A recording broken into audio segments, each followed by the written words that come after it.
এদেশের সবাই ভোট দেওয়ার অধিকার রাখে, কিন্তু ইসলামের নামে যারা ইসলামী শরিয়া কায়েম করতে চায় না, যাদের ইস্তেহার ইসলাম নয়, তারা ইসলামের নামে ভোট কালেকশন করতে পারে না।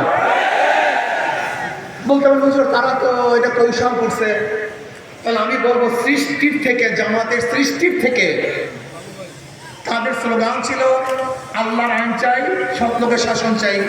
সেটাকে ভুল ছিল? যদি সেটা ভুল হয় তাহলে এইটা কি? আর এইটা যদি ভুল হয় সেইটা কি? কথাটা বুঝেন নেই? আল্লাহর আইন চাই, সব লোকের, এই স্লোগানটা তো প্রথম থেকে ছিল। যদি ওটা সঠিক থাকে তাহলে এখন তারা যে পলিসি অ্যাডাপ্ট করছে সম্পূর্ণ ভুল। আর এখন যদি ভুল হয় তা ওইটা সঠিক।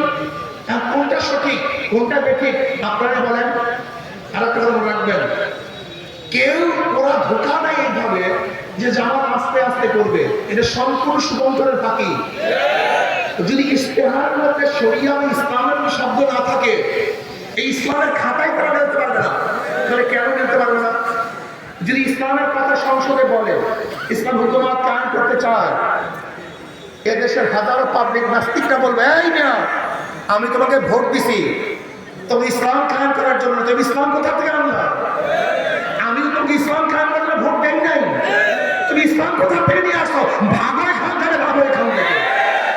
এক সেকেন্ডও দিতে পারবে না, এক সেকেন্ড না, এক মিনিট দিতে পারবে না। ইস্তেহারের মধ্যে তাদের ইসলাম নাই, তাদের বক্তব্যের মধ্যে ইসলাম নাই।